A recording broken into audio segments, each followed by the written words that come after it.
Hoje, na classe dos adultos, estudaremos a lição de número 8, que tem como título Uma Igreja que Enfrenta os Seus Problemas. Analisaremos Atos, capítulo de número 6, versículos do 1 ao 7. Temos como objetivos específicos, em primeiro lugar, analisar as naturezas cultural e social dos conflitos enfrentados pela igreja primitiva e a sua relevância para a igreja atual. Em segundo lugar, explicar a importância da organização e da distribuição de funções dentro da igreja para equilibrar as responsabilidades espirituais e sociais. Por fim, aplicar os princípios bíblicos de caráter, sabedoria e serviço na vida cristã e na atuação ministerial. Cumpriremos estas finalidades mediante a explicação e aplicação dos pontos e subpontos que estão na própria lição. Direto ao assunto, com muito conteúdo, o texto áureo nos diz: Escolhei, pois, irmãos, dentre vós, 7 varões de boa reputação, cheios do Espírito Santo e de sabedoria, aos quais constituamos sobre este importante negócio. Atos capítulo 6, versículo de número 3. Comparando traduções, a versão dinâmica NVT nos diz: sendo assim, irmãos, escolham 7 homens respeitados, cheios do Espírito e de sabedoria, e nós os encarregaremos desse serviço. Vamos conhecer toda a perícope, ou unidade predicante, como você queira chamar. Isto é, os versículos 1 a 7. Eu preparei um pequeno fluxograma bem explicado para você compreender todo o texto. No versículo de número 1, nós temos aí, já no início, um marcador temporal, naqueles dias, e, consequentemente, a apresentação do cenário, multiplicando-se o número dos discípulos. Os eventos narrados no capítulo 6 acontecem em um cenário de expansão, multiplicação. E nesse cenário surge o conflito. Houve murmuração dos helenistas contra os hebreus. Qual o motivo? Porque as viúvas deles estavam sendo esquecidas na distribuição diária. Qual foi a resposta dos apóstolos a esse problema? Então, os 12 convocaram a comunidade dos discípulos e disseram: princípio norteador, não é razoável que nós abandonemos a palavra de Deus para servir às mesas. E os apóstolos dão uma instrução. Portanto, irmãos, escolham entre vocês 7 homens. No meio da instrução, surge os requisitos da escolha. Homens de boa reputação, cheios do Espírito e de sabedoria. A função de servir às mesas será delegada, porque o texto diz, os quais encarregaremos desse serviço. Qual era a prioridade dos apóstolos? Eles dizem, quanto a nós, nos consagraremos à oração e ao ministério da palavra. Qual foi a resposta da igreja? O parecer agradou a todos. Os irmãos ficaram satisfeitos. E os nomes escolhidos foram Estevão, homem cheio de fé e do Espírito Santo, também Filipe, Prócoro, Nicanor, Timão, Pármenas e Nicolau, prosélito de Antioquia. Eles foram comissionados, separados, porque quando a congregação viu nestes homens os requisitos exigidos pelos apóstolos, eles foram encaminhados aos mesmos, porque o texto diz, apresentaram-nos diante dos apóstolos. A congregação participou da tomada de decisão, mas a palavra final veio dos 12. E como isto aconteceu? Orando, lhes impuseram as mãos. Foi assim que eles foram comissionados, empossados desta nova função. O resultado? E crescia a palavra de Deus. Quais os desdobramentos? Primeiro, em Jerusalém o número dos discípulos se multiplicava muito. E o segundo desdobramento, e também muitos sacerdotes obedeciam à fé. Uma igreja que enfrenta os seus problemas continua crescendo e se multiplicando. A verdade prática nos diz, Uma igreja cheia de sabedoria e do Espírito age sabiamente para resolver conflitos de relacionamento. Preste atenção. Após a apresentação do texto a ser estudado, como fizemos aqui nesse pequeno fluxograma, você pode levar o fluxograma para a classe. Vai ser até interessante, né, os irmãos acompanharem isso, vendo a sua leitura e conferindo os pronunciamentos ali, as sentenças. Depois disso, você vai aplicar uma técnica de perguntas e respostas. Se a sua turma for maior do que o número de perguntas, escolha os alunos aleatoriamente. Caso a sua turma seja menor do que o número de perguntas, não tem problema algum o mesmo aluno responder mais de uma vez. Qual é o objetivo de apresentar aqui essa dinâmica de interação? É fixar de forma participativa o caminho de Atos 6 para tratar conflitos. Você vai dizer o seguinte, olha, eu vou fazer aqui perguntas curtas e eu espero que os alunos, o aluno que eu disser o nome, responda com as palavras do texto bíblico que acabamos de apresentar. O professor trará a primeira pergunta. Qual foi o problema que surgiu aqui nesse texto? E o aluno deverá responder murmuração por negligência das viúvas. Ou ele pode usar outras palavras desde que se encaixe com o texto bíblico. O professor perguntará qual foi a resposta inicial? O que os apóstolos fizeram? Os alunos deverão responder, ou o aluno, convocação da igreja e delegação do serviço. O professor fará uma terceira pergunta. Quais os critérios dos escolhidos? E aqui o aluno deverá responder, boa reputação, cheios do Espírito e sabedoria. Quarta pergunta. Qual a prioridade dos apóstolos? A oração e o ministério da palavra, o aluno deverá responder. Quinta pergunta. Como foi o comissionamento? Através da oração e da imposição de mãos. Sexta pergunta. Qual o resultado? A palavra cresceu e os discípulos se multiplicaram. Em seguida, você conclamará a classe a todos juntos repetirem essa sequência de palavras que meio que encandeiam as ideias que estão presentes no texto. Ouvir, escolher, orar, delegar e continuar avançando. Os apóstolos ouviram, os apóstolos escolheram, oraram, delegaram e a igreja continuou crescendo. Novamente, ouvir, escolher, orar, delegar e avançar.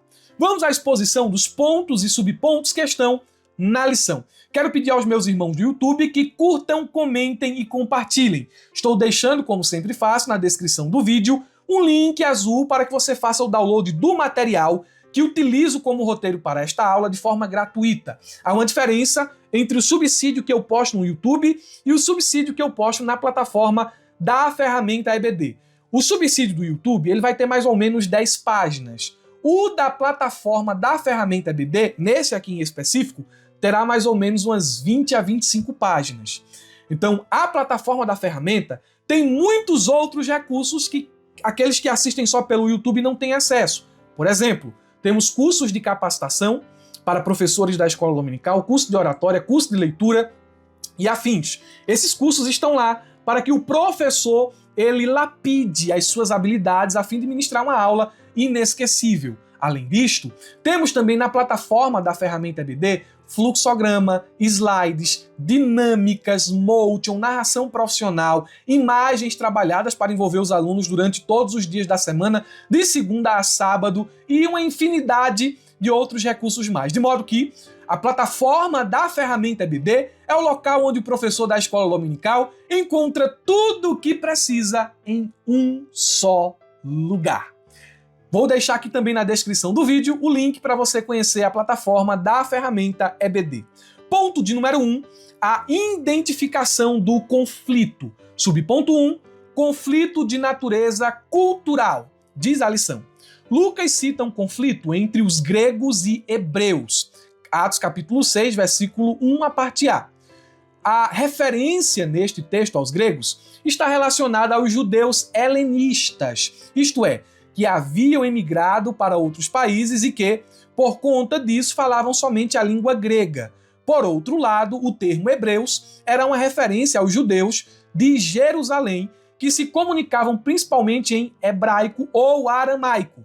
Havia, portanto, uma barreira de natureza cultural por conta da língua. Essa barreira cultural trouxe um conflito de relacionamento entre os crentes da igreja primitiva. Vamos a um contexto maior.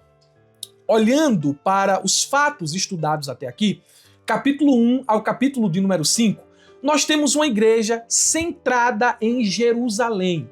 Até então, não há uma ruptura do judaísmo de forma consciente. Toda a ação evangelística dos irmãos se concentra na Cidade Santa, de modo que os cultos e os evangelismos acontecem meio que centrados no templo. Atos 1 a 5, nós temos os discípulos cumprindo o capítulo 1, versículo 8, da seguinte maneira: e o evangelho será pregado em Jerusalém. Capítulos 6 ao capítulo 8, nós temos meio que um período de transição. A igreja começa a furar a bolha.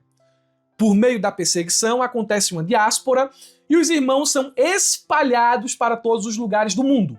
E até o capítulo de número 12, nós vemos o evangelho chegar em Samaria e Judéia. E então, a partir do capítulo de número 13, o evangelho começa a chegar através das viagens missionárias do apóstolo Paulo até os confins da terra, cumprindo a chave hermenêutica do livro de Atos, que é o capítulo 1, versículo de número 8. Recebereis poder e ser-me-eis minhas testemunhas, tanto em Jerusalém, como em Samaria, toda a Judéia e até os confins da terra. Olhando para o capítulo 6, nós vemos que a igreja em Jerusalém havia se multiplicado sobremaneira. Vamos ao texto bíblico e vamos analisá-lo por partes. A Bíblia diz na versão Nova Almeida Atualizada: naqueles dias, aumentando o número dos discípulos, houve murmuração dos helenistas contra os hebreus. O marco temporal. Naqueles dias. Lucas, ele inicia essa nova seção com uma expressão um tanto genérica.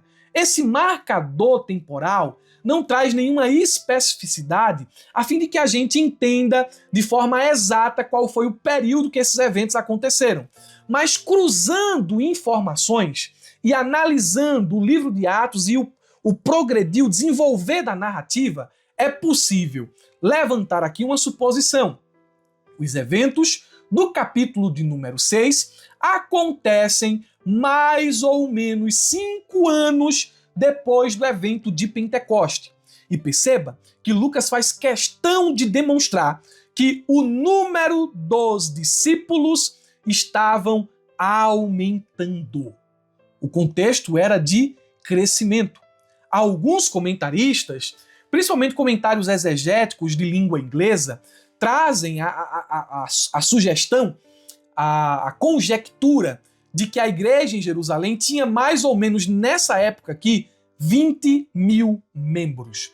E isso eles fazem, com esse cálculo, eles chegam com base em Atos capítulo 4, versículo 4, onde nós temos um número ali de 5 mil homens. Homens, sem contar mulheres e crianças. Temos também Atos capítulo 5, versículo de número 14. E cruzando as informações com esse aumento de discípulos mencionados aqui no capítulo 6, versículo de número 1, certamente o número dobrou. O número de homens dobrou. E se somarmos a esse número mulheres e crianças, estávamos perto ali de mais ou menos 20 mil membros. Lembrando, é uma conjectura. O contexto, de fato, era crescimento. E Lucas quer mostrar que a igreja cresceu tanto que 12 homens já não eram capazes de dar de conta das demandas. Essa é a ideia que o texto, de fato, e com certeza a gente pode afirmar, está nos ensinando. Aí, em seguida, nós temos a expressão houve murmuração dos helenistas contra os hebreus. O conflito foi se escalando. Esse conflito, quando acontece a murmuração, é porque já vinha acontecendo há algum tempo, não é? E você vai perceber aqui nas entrelinhas que os apóstolos eles não são responsabilizados diretamente pelo que está acontecendo. Não é culpa deles. A questão é que a igreja cresceu muito. E agora, por mais que eles trabalhassem, eles não davam de conta de suprir todas as demandas e necessidades da igreja. Quando olhamos para os termos helenistas e hebreus, o autor da lição já explicou. Mas essas divisões, elas descem a considerações mais específicas. Por exemplo, o comentarista, ele chega a fazer aqui menções no livro de apoio e também na lição, que essa divisão cultural começou, querendo ou não, a gerar tensões. No entanto, há outros estudiosos que dizem que esse pessoal helenista, eles surgiram nesse contexto da igreja primitiva por meio do Pentecostes, quando participaram das festas. Eram pessoas idosas, quem vai dizer isso é o Simon Kistemaker, eram pessoas idosas que vieram para Jerusalém e resolveram ficar em Jerusalém. Resolveram passar o resto de seus dias na Cidade Santa. E gente que veio das mais variadas idades, das cidades mais distantes participar da festa, ouvindo a mensagem do evangelho pregada por Pedro, aceitaram a cruz de Cristo e começaram a fazer parte da igreja. Não retornaram para as suas cidades, os seus países de origem.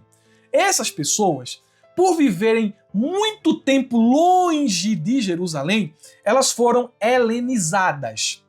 Elas absorveram a cultura grega, sobretudo a língua.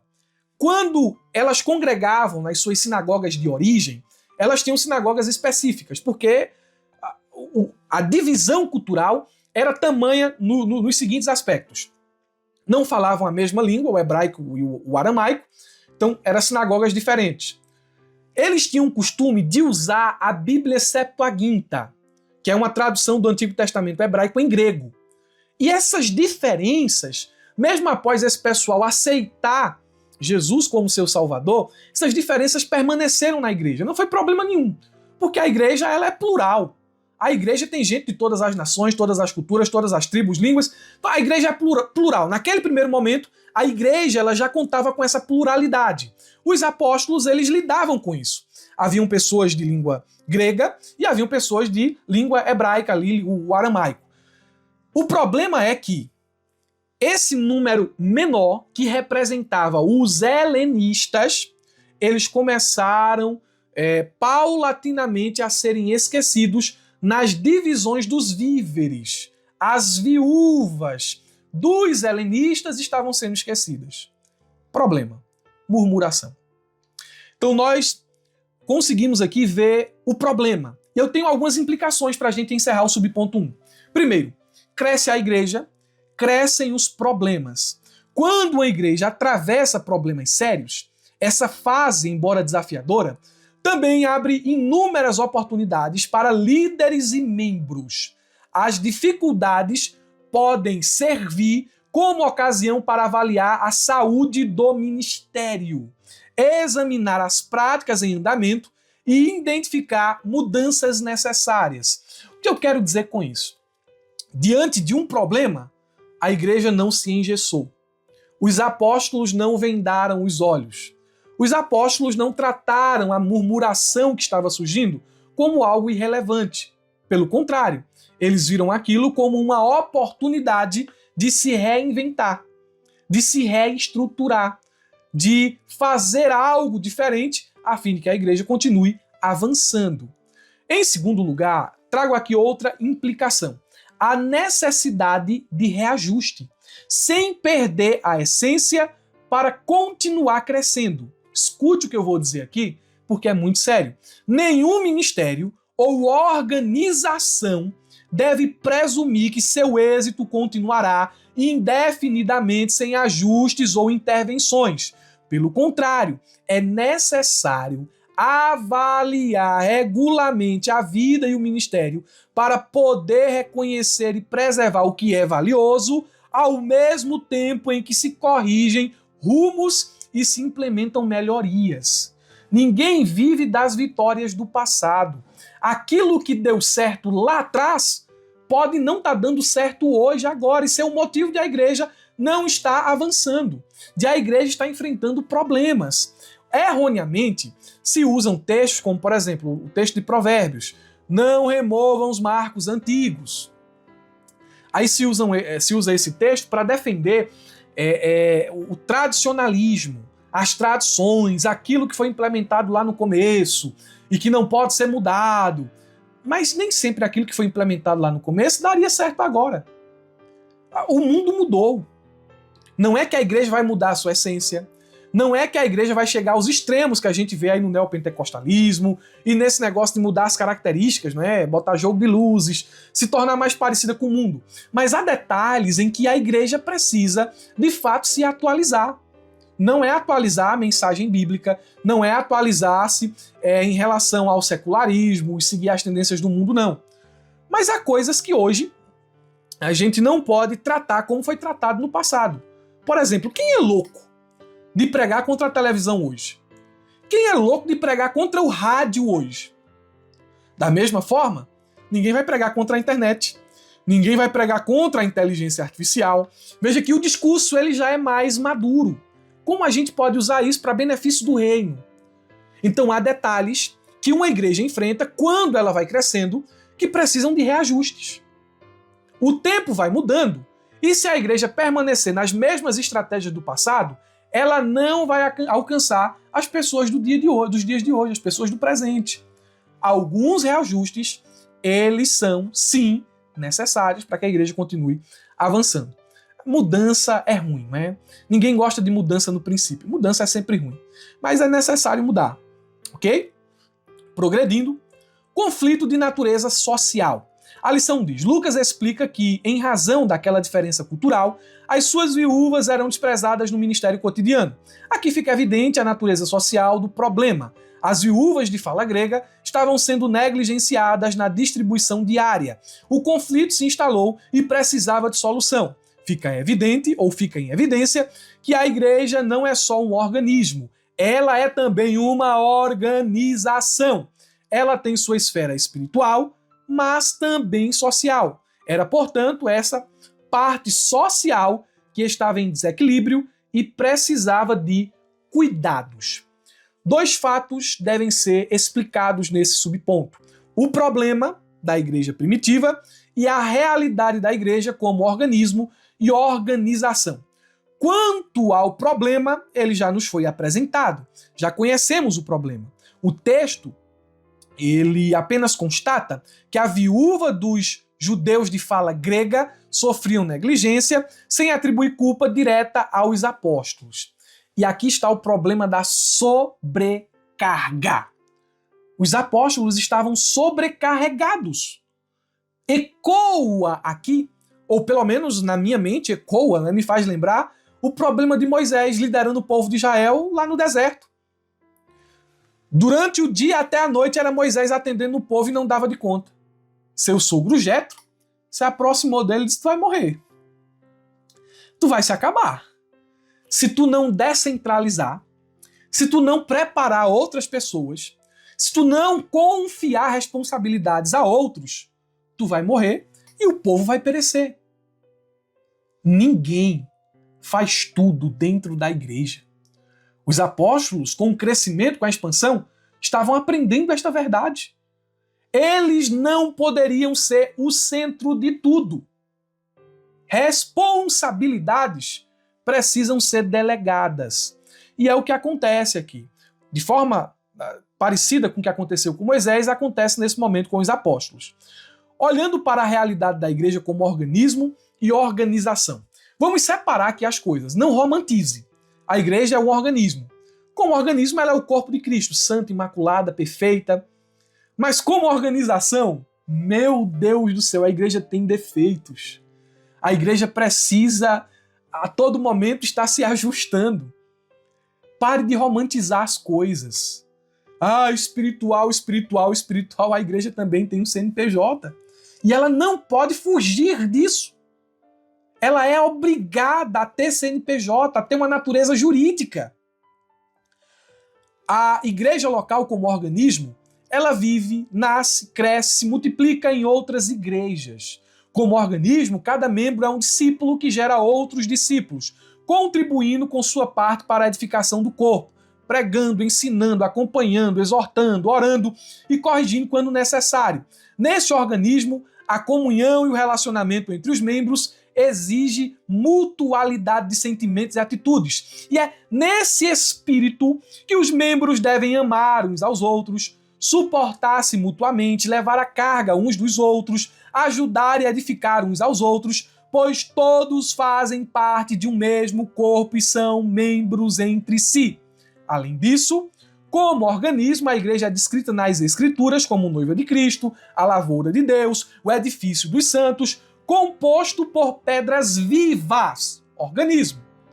Entretanto, escute, e aqui eu vou derrubar o castelo de carta de alguns, eu vou trazer a página que ninguém gosta de ler. A igreja, ela é também uma organização. Perante a lei, ela precisa constituir-se como pessoa jurídica, com estatuto, sede, diretoria e demais requisitos legais. Possui uma denominação. Por que há tantas denominações? Existem vários outros fatores, mas aqui é um desses. A natureza jurídica. Ela possui uma denominação, patrimônio, regimento interno e também existência física. Nesse sentido, a organização da igreja apresenta diferentes aspectos. Primeiro, jurídico. Engloba as responsabilidades civis, trabalhistas, previdenciárias, estatutárias, tributárias, administrativas e imobiliárias. Segundo, funcional.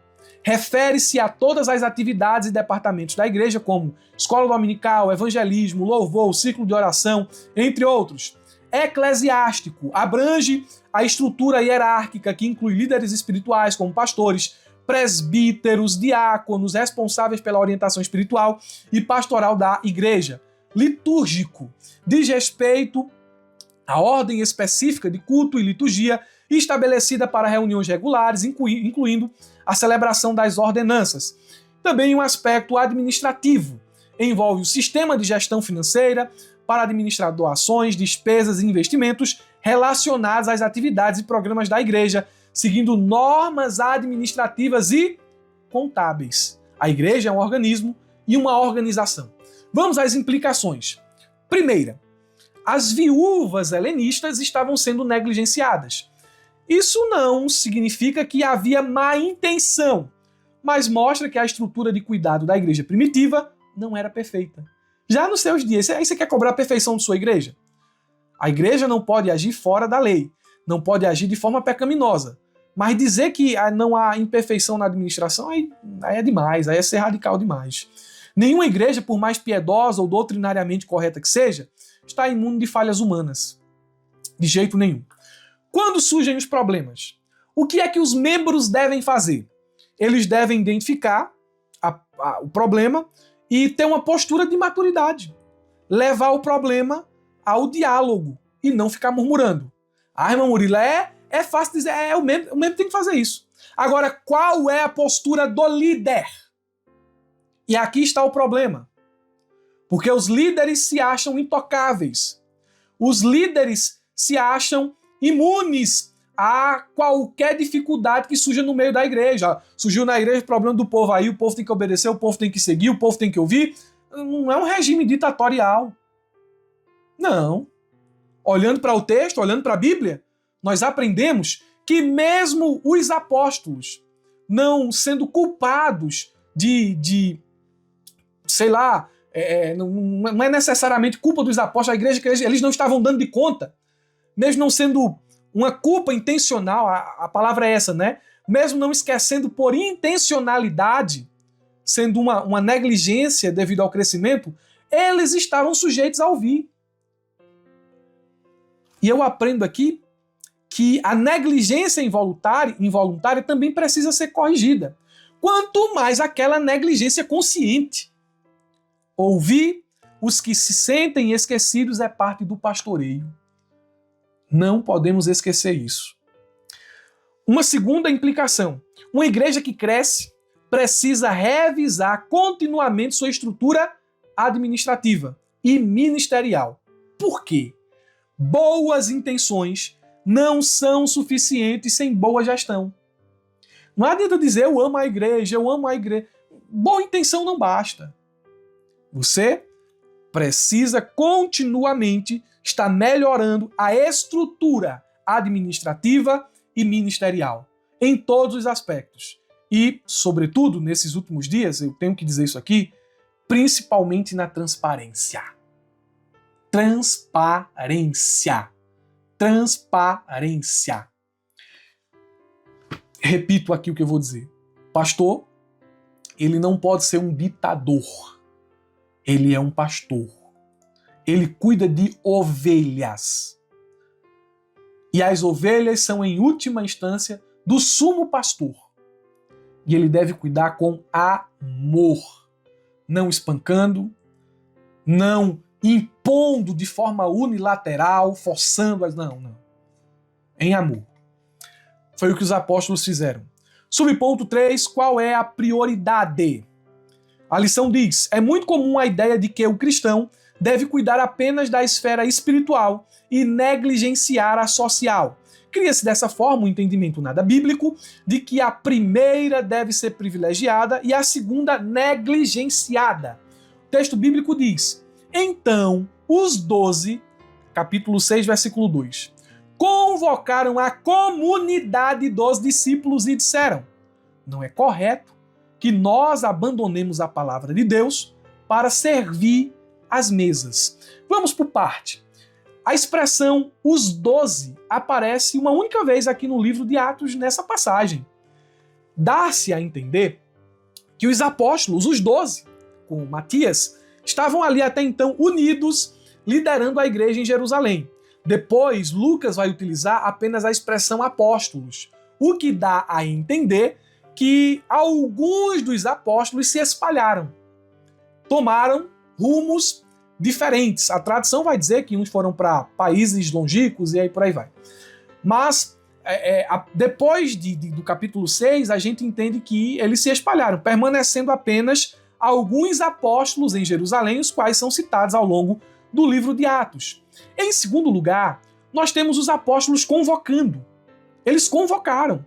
Olha o que o texto diz. Então os 12 convocaram a comunidade.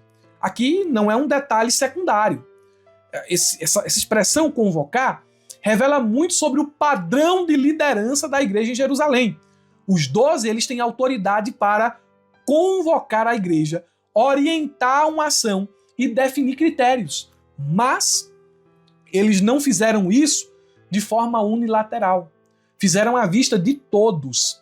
Eles não impõem uma decisão, nem resolvem o problema de forma privada. Ao contrário, reúnem toda a congregação, expõem a situação e propõem critérios para a solução.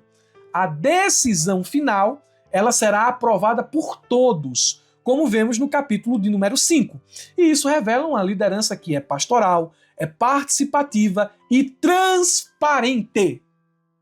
A igreja participa das decisões importantes que são tomadas pela liderança. Porque geralmente a igreja às vezes só é convocada quando é para contribuir. E isso está errado. A igreja deve participar das decisões importantes que acontecem em seu meio. Além disso, Lucas também chama aqui o pessoal de discípulos, não é? O texto diz, convocaram a comunidade dos discípulos. Interessante, porque Lucas ele tem em mente que a identidade dos crentes é a identidade de discípulo de Jesus. E ser cristão, na perspectiva de Lucas, é ser discípulo, ou seja, alguém que aprende, que segue e que está comprometido com o ensino dos apóstolos. A igreja é uma comunidade de aprendizes de Cristo. Os 12 convocam a multidão dos discípulos. E eles dizem, não é correto que abandonemos a palavra de Deus para servir às mesas. A expressão servir às mesas deve ser entendida como uma metonímia, garantir que as necessidades das viúvas sejam atendidas ou ocupar-se de questões financeiras e administrativas. Não há aqui nenhuma sugestão de que os apóstolos tratassem o ato de servir como um trabalho menos honroso. Isso não faz parte do texto bíblico. Não. O ponto central aqui é de prioridades, de vocação. os apóstolos tinham consciência de que foram chamados, vocacionados para serem servos, para a diaconia da oração e da palavra. E tendo essa clareza de função, essa clareza de direção, eles disseram: não vamos abandonar aquilo que fomos chamados para fazer. Há outras responsabilidades na igreja e o Senhor tem capacitado homens que pode realizá-las. Houve ali uma consciência de propósito. Para a gente, isso é a prioridade. Então, vamos levantar homens que cuidem desse assunto. Implicações. Em primeiro lugar, há uma tentação constante no ministério de se envolver em todas as frentes, mas isso leva à exaustão e à negligência do que é essencial. A igreja precisa de líderes que saibam dizer não com sabedoria para dizer sim ao que Deus os chamou a fazer. Você vai adoecer se quiser fazer tudo na igreja. Ninguém pode fazer tudo, porque quem faz tudo mal feito. É um erro colocar carga e sobrecarga sobre uma pessoa só. Ah, mas como não tem muitas pessoas disponíveis, uma pessoa só fica com 10 cargos. Ela vai exercer esses 10 cargos de forma... Ela não vai conseguir fazer esse serviço com excelência. Aí, se ela fizer com excelência, alguma coisa ela vai deixar de mão. A própria vida espiritual, a sua família, a sua esposa, os seus filhos. Então, não olhe para a obra de Deus, para os cargos, para a vocação, para você não se tornar um ativista religioso. Eu tenho que fazer isso, tenho que fazer aquilo também. Ativismo religioso não é saudável. Muito cuidado com isso. Uma segunda implicação. Descubra seu lugar na igreja e sirva com alegria. Não tente exercer o que Deus confiou a outra pessoa. Ah, eu quero ser o pastor. Não, seja você. Deus não lhe chamou para ser outra pessoa. Deus chamou você para ser você. Então não tente, pare de ficar olhando para o que o outro faz. Pare de ficar desejando, querendo fazer o que o outro está fazendo. Não. Olhe para o que Deus entregou, olhe para aquilo que Deus entregou em sua mão. Não desvalorize o serviço que o Senhor confiou a você. Diaconia da palavra e diaconia das mesas são complementares e não concorrentes. Porque os apóstolos disseram: é um importante negócio. O problema é você, que não olha para o que faz como algo valoroso aos olhos de Deus. A verdade é esta. Ponto de número 2. Vamos correr aqui porque eu gastei muito tempo aqui nesse primeiro ponto, né? Senão depois aí Bill vai estar reclamando, dizendo que eu estou gastando muito tempo aqui. Não reclama não, Bill. Vamos lá. Vamos lá, é porque eu me empolgo, irmãos, mas vamos lá. Ponto 2. A delegação de tarefas. Subponto 1. O ministério da oração e da palavra. A lição diz: diante do conflito, os apóstolos perceberam que a parte da comunidade que estava sendo negligenciada precisava de cuidados. Contudo, eles também perceberam que não poderiam resolver um problema criando outro. Cuidar dos mais necessitados era uma missão urgente da igreja. Mas o ministério da oração e da pregação da palavra de Deus também o era. Aí temos o versículo 4 do capítulo 6. Quanto a nós, nos consagraremos à oração e ao ministério da palavra. Em Atos 6 e 4, essa expressão quanto a nós destaca o foco dos apóstolos, sua prioridade, já vimos isso. Consagraremos é a tradução de uma expressão grega que significa manter-se firme, insistir, criar o hábito. Quanto a nós, foco. Nos consagraremos, vamos nos manter firme. Vai ser o nosso hábito de todo dia ao ministério da oração e da palavra.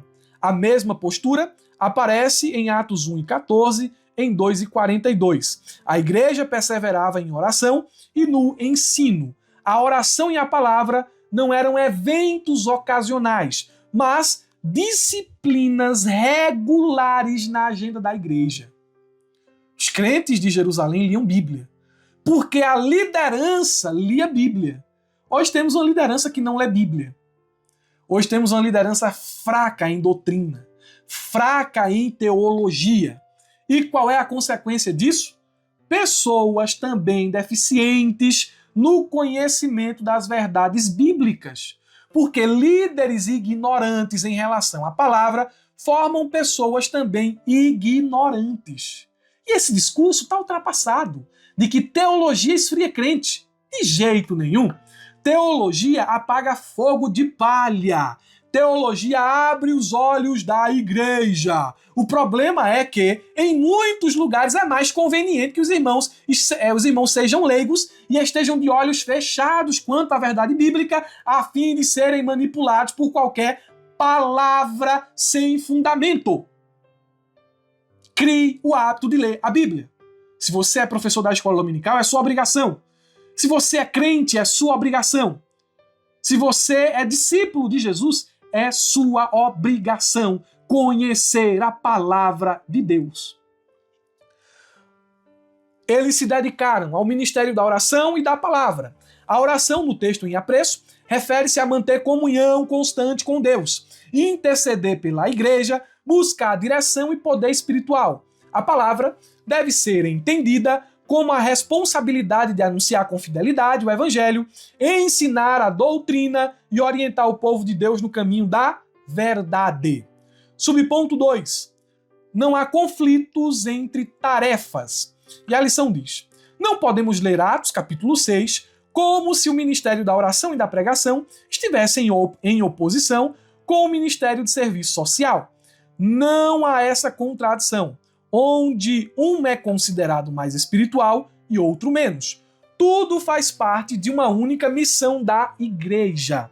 Assim, se a igreja ora e prega, mas não cuida dos necessitados, ela falha em sua missão. Da mesma forma, se a igreja se torna apenas um centro social, negligenciando a oração e a pregação, ela perde a sua essência, deixa de ser igreja de Cristo e, por isso, também falha em sua missão. Duas implicações, porque são assuntos que já estamos trabalhando desde o nosso texto áureo. Alguns pontos serão mais demorados que outros. Isso fica óbvio aqui na exposição da lição. Vamos às implicações. Em primeiro lugar, a missão da igreja ela é indivisível. A igreja tem uma missão, e essa missão é indivisível. Em que sentido a missão é indivisível? Servir aos necessitados e proclamar a palavra são expressões diferentes de uma mesma obediência ao Senhor. A missão é indivisível, porque tanto quem serve à mesa, como quem serve a palavra e se consagra à oração, está obedecendo a mesma ordem dada pelo mesmo Senhor, nosso Senhor Jesus Cristo. Em segundo lugar, Atos 6 confronta qualquer espiritualidade que despreza a administração. Às vezes, há um desprezo implícito por tudo que soa como logístico, organização ou gestão, e se exalta uma espiritualidade mística e desencaixada da realidade. No entanto, o problema descrito em Atos é prático, financeiro e humano. Todos os problemas da igreja não são espirituais. Há problemas que são humanos, que são materiais, e são resolvidos por meio de uma administração, por meio de uma gestão, de uma organização. Por exemplo, você não paga aluguel com oração. Você está lá, você tem uma congregação lá alugada e venceu o aluguel. Aí você não vai chegar para o dono do ponto e dizer assim: deixa eu orar por ti aqui agora, eu não tenho dinheiro, mas vou orar por ti, Pai, no nome de Jesus, eu oro para que o camarada aí esqueça o aluguel. Não. É um problema material. Deve ser resolvido através de boa gestão. Aliás, é através da boa gestão que esses problemas nem surgem. Tem gente que, em nome da fé, age de forma presunçosa. Vai fazer alguma coisa para a igreja, vai comprar alguma coisa para a igreja, vai fazer alguma construção, seja o que for. Aí diz assim: a fé, ela é importante. e eu creio que a fé é importante. E é por meio da fé que eu vou fazer isso. Aí mete o pé pelas mãos, compra, gasta no nome da igreja, no CNPJ da igreja, endivida a igreja e depois está aí o problema. A igreja sem poder pagar e aperreando os irmãos para poder cumprir o compromisso. Cadê a fé? A fé deve ser acompanhada de boa administração. A igreja ela tem um lado espiritual e ela tem um lado humano. Você está entendendo o que eu estou querendo dizer aqui? Cuidado com esse negócio de dizer vou fazer pela fé, meter o pé pelas mãos, se precipitar, agir de forma... qual a palavra que eu posso trazer aqui? Ingerência, má administração, e depois dizer assim, o problema é os irmãos. Depois botar o problema nos irmãos. Depois de dizer assim, botar o problema até em Deus. Cuidado. Isso para todas as áreas da vida. Eu tô aplicando aqui para a igreja, para o que acontece na igreja, mas também para o que acontece na nossa vida. Particular, pessoal. Tem gente que passa lá o cartão, ganha R$2.000 por mês, aí tem R$4.000 de limite no cartão e diz assim, sabe quanto é meu salário? É 6 mil.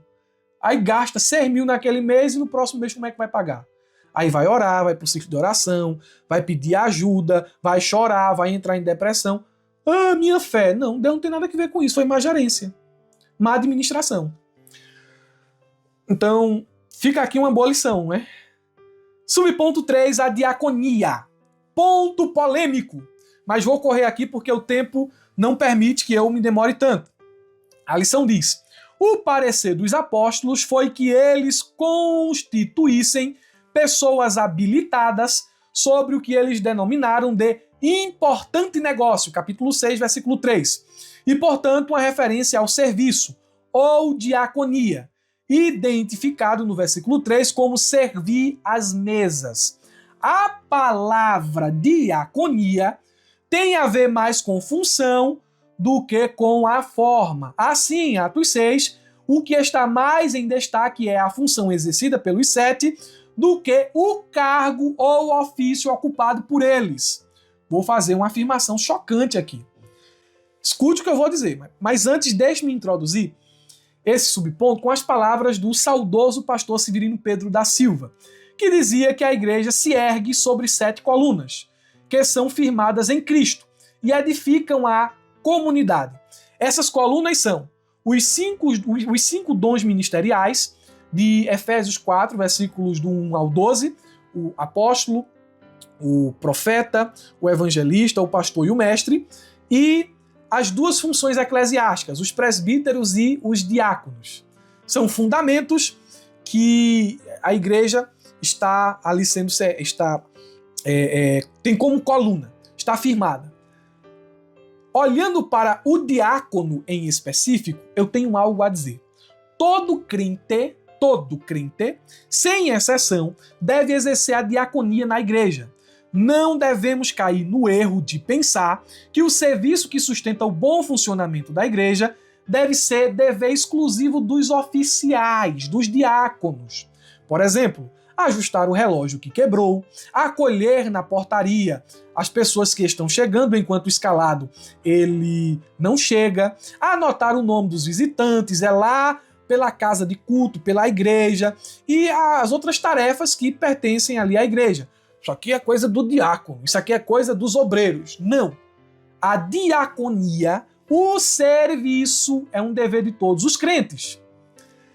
Logo, percebemos que há uma diferença entre diaconia e diácono.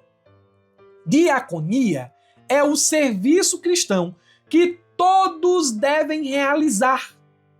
Quando a Bíblia fala de diaconisas que serviam, está falando do serviço, da função e não do ofício. Pelo menos essa é a minha visão, já que eu defendo que as mulheres não podem ser diaconisas no sentido estrito da palavra, pensando em ofício, bispas, pastoras.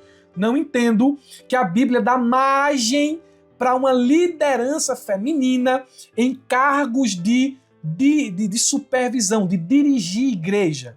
Não. Elas podem servir. assim como todos os crentes devem servir. E aqui nós encontramos a diferença entre diaconia e diaconato. Em suma, todos devem diaconizar, servir, mas nem todos fazem parte do diaconato ofício. Olhando para o texto bíblico, a questão que se levanta aqui é se esses 7 homens aqui escolhidos, poderiam ser considerados os primeiros diáconos oficiais da igreja. Se levanta essa questão.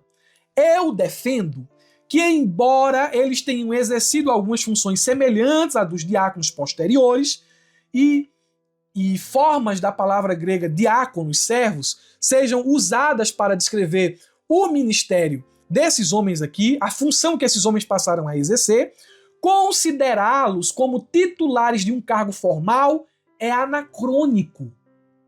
Dos 7, apenas Estevão e Filipe aparecem novamente nas Escrituras e nunca são chamados de diáconos. De fato, o ministério posterior de ambos foi claramente o de evangelistas. Esses homens, eles foram separados para uma função, a função de servir. A função diaconal aparece aqui. Mas, ao que tudo indica, Atos capítulo de número 6, nós não temos uma consagração ao ofício diaconal, mas a separação de homens para a função de servir às mesas. Tanto é que quando lemos o livro de Atos, nós percebemos que esse ofício ele não está presente aqui na igreja. Se eu estiver errado, os irmãos me corrijam aqui nos comentários, me apontem um texto bíblico, porque na leitura que fiz, o que são mencionados são os presbíteros. Atos capítulo 14, versículo 23, Atos capítulo 20, versículo 17, mas não os diáconos. E isso seria estranho se o ofício de diaconato tivesse originado em Atos 6. Quando os donativos eles são entregues à igreja de Jerusalém, quem recebe são os presbíteros e não os diáconos. O ofício do diaconato, entendo eu, foi instituído mais tarde, mas não foi instituído aqui em Atos 6. Não há nenhum problema recorrer a esse texto e levantar esses critérios como requisitos para a escolha dos diáconos. A questão é, aqui nós temos o ofício ou a delegação para uma função? Eu creio que há uma delegação para uma função. O ofício, ele é instituído mais à frente na história da igreja. Polêmico ponto, não é? Mas é interessante se pensar sobre esses detalhes. Ponto 3. Seguindo os princípios cristãos. Subponto 1. Privilegiando o caráter. A lição nos diz: nas exigências das qualificações exercidas para o exercício do diaconato, o caráter ganha ênfase. Escolhei, pois, irmãos, dentre vós 7 varões de boa reputação, cheios do Espírito Santo e de sabedoria, aos quais constituamos sobre este importante negócio. A congregação ficou incumbida da responsabilidade de separar crentes, separar homens entre a multidão dos discípulos. E aqui nós percebemos, meio que indiretamente, a responsabilidade de, no nosso meio, termos pessoas capacitadas e preparadas. Não acho errado vir gente de fora. Eu não acho errado chamar gente de fora. Mas no nosso meio, pessoas devem estar sendo preparadas, pessoas devem estar crescendo para futuras responsabilidades. O texto é bem claro, né? Escolhei, pois, dentre vós 7 varões. Temos os requisitos. E vamos acrescentar mais alguns. Esse breve versículo, ele enumera 5 características. Pelo menos eu vi 5 aqui. 5 características para aqueles designados à função de servir às mesas. Primeira característica: os que liderariam deveriam ser homens. É o texto quem diz. As mulheres certamente têm um papel vital na igreja. Na igreja primitiva, no entanto, nós percebemos mulheres como, tiro no entanto, né?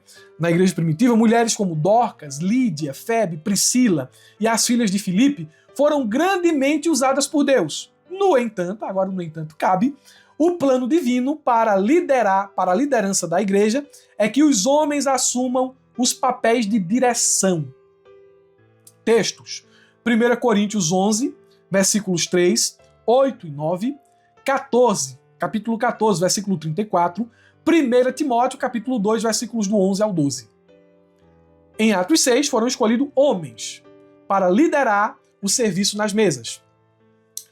A segunda exigência, que fossem do meio de vós, e eu já falei isso aqui.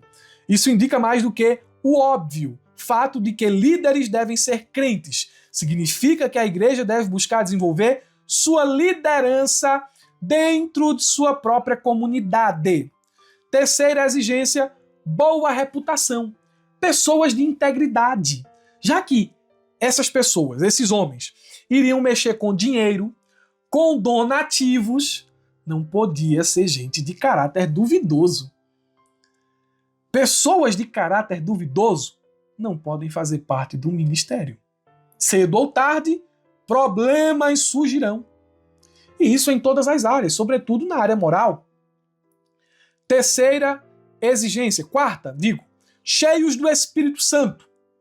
E aqui eu quero tomar a palavra cheios nesse primeiro momento, com o sentido de direcionados. A pessoa selecionada para o serviço das mesas deve ser alguém governada pelo Espírito e não pelas suas predileções.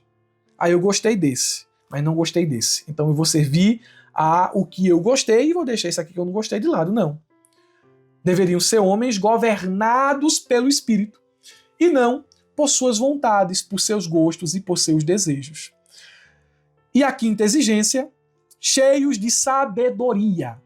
Eles deviam ter conhecimento bíblico e teológico, aliado à capacidade de aplicar a verdade que sabiam, que conheciam, às situações diárias.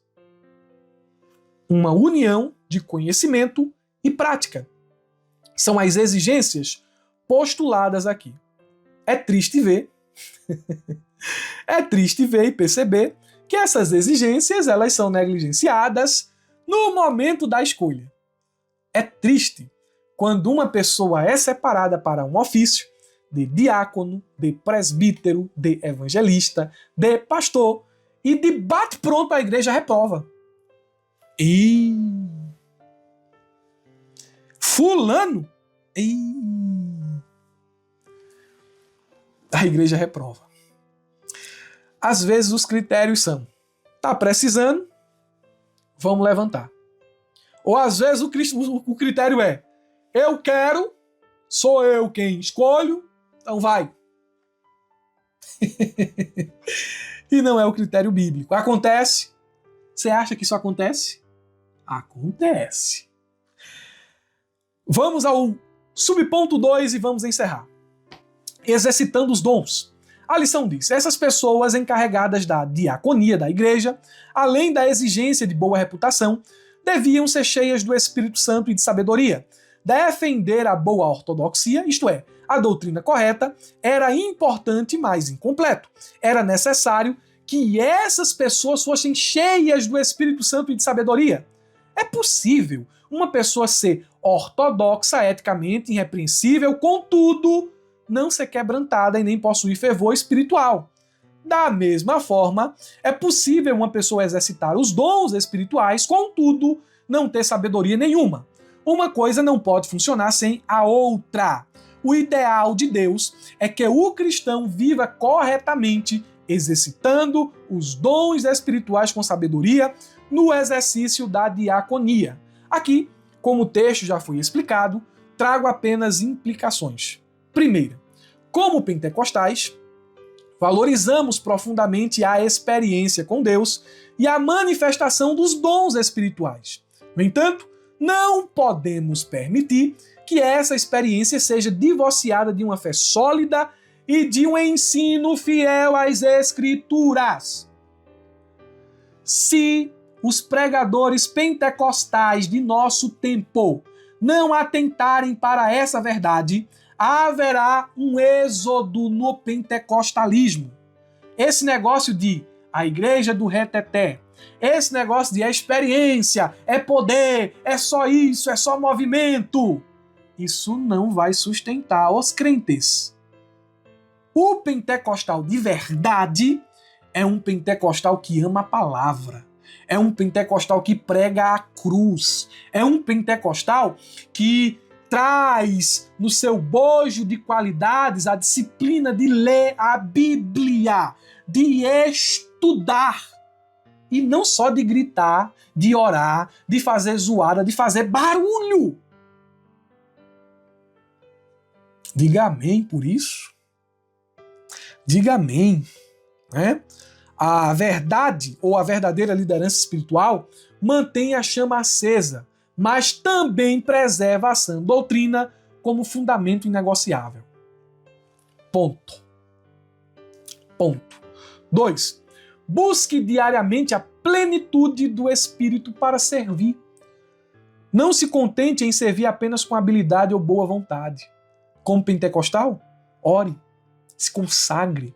Dependa do Espírito Santo para que seu serviço seja mais do que esforço humano e tenha efeito eterno.